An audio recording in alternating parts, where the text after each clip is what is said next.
Hello friends, आज के analysis की शुरुआत फिर से हम करेंगे निफ्टी के 2 आवर चार्ट से। 2 आवर चार्ट में अगर हम देखें तो यहाँ से वेव 3 एक शुरू हुआ है और वो वेव 3 के अंदर ये 1 और 2 कंप्लीट हो चुके हैं। वेव 3 का अगर हम प्रोजेक्शन निकाले तो ये ऑलमोस्ट 161% प्रोजेक्ट हो चुका है, यानी कि एक्सटेंडेड है।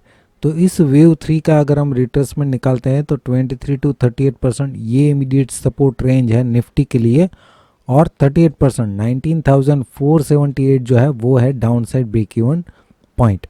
इस रेंज में ये एक बार डिक्लाइन कर चुका है, एक लो इस रेंज में बना चुका है। अगर यहाँ पे 4 कंप्लीट कर चुका है तो यहाँ से फिफ्थ के लिए शार्प बाउंस आ सकता है, क्योंकि ये वेव 3 का फिफ्थ है, राइट।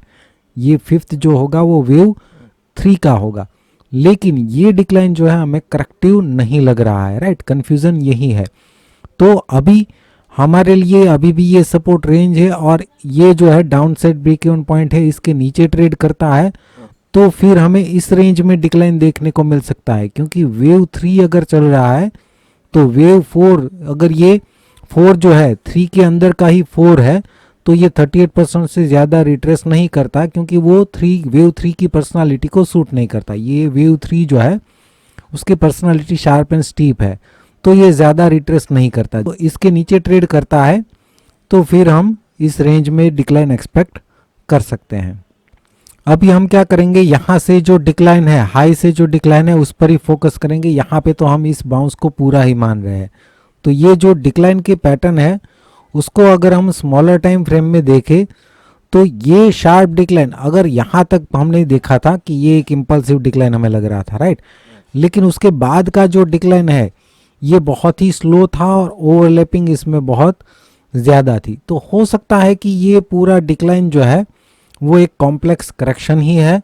यहाँ पे इम्पल्स कंप्लीट हुआ है और ये जो है उसका वेव सी है। तो हो सकता है कि ये 1, 2, 3 और आज यहाँ पे 4 के बाद फिफ्थ का अगर हम प्रोजेक्शन निकाले तो 38 और 61% की रेंज आ रही है 19,827 से लेके 19,876, राइट।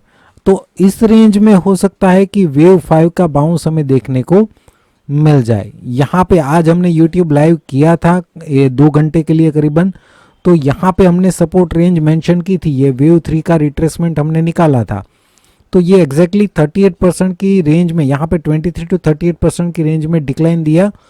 38% का लेवल ये है, इसके नीचे गया लेकिन वापस शार्प बाउंस कर गया, राइट। तो पॉसिबल है कि ये वेव 4 है। ये एक हमें 335 फ्लैट करेक्शन लग रहा है जो हमने एडवांस में ही आइडेंटिफाई कर लिया था।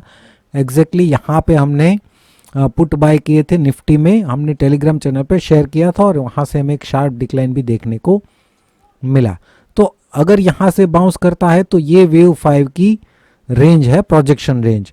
और ओवरऑल इस पूरे डिक्लाइन का अगर हम रिट्रेसमेंट निकालते हैं तो ये रेजिस्टेंस रेंज है जिसमें 61% आ रहा है 19,484। तो अभी के लिए तो इस लेवल का इंपॉर्टेंस उतना हम नहीं देखेंगे, क्योंकि ये बाउंस अगर हम देखें तो अगर यहाँ पे 4 कंप्लीट हुआ है तो ये फिफ्थ की रेंज है। हो सकता है कि फिफ्थ इसके ऊपर भी चला जाए 61% के ऊपर, उसके बाद हमें एक डिक्लाइन देखने को मिल सकता है। और वो डिक्लाइन कितना हो सकता है, 23, यहाँ से लेके यहाँ तक का जो भी बाउंस है उसका 23 से लेके 61% तक का डिक्लाइन ये हो सकता है। और अगर ये एक तरह का इरेगुलर करेक्शन है तो हो सकता है इसके नीचे भी डिक्लाइन हमें देखने को मिले। लेकिन एटलीस्ट इस रेंज में से कंसोलिडेशन या करेक्शन हमें देखने को एक मिल सकता है। और अगर जैसा हमने बात की कि अगर ये एक इरेगुलर करेक्शन का पार्ट है तो शार्प डिक्लाइन भी इसके नीचे देखने को मिल सकता है, वो बाद में देखेंगे। अभी के लिए ये इस रेंज में जा सकता है और यहाँ पे रेजिस्टेंस ये ले सकता है और फिर यहाँ से करेक्टिव या इंपल्सिव दोनों में से एक डिक्लाइन देखने को मिल सकता है। बैंक निफ्टी की अगर हम बात करें तो ये बैंक निफ्टी का 2 आवर चार्ट है। यहाँ से जो बाउंस है वो भी वेव 5 का है। वो वेव 5 का अगर हम प्रोजेक्शन निकाले तो 38% नॉर्मल प्रोजेक्शन अचीव हो चुका है। वहाँ से वेव 5 के अंदर 1, 2, 3 और 4 कंप्लीट हो चुका है और उस यहाँ से जो फिफ्थ है उसका प्रोजेक्शन निकाले तो वो एक्सटेंडेड है, 61% अचीव कर चुका है। यहाँ से जो वेव 5 है उसमें 1, 2, 3 और 4, इस फिफ्थ का प्रोजेक्शन निकाले तो वो भी एक्सटेंडेड है, 61% के ऊपर ये ट्रेड कर रहा है, राइट।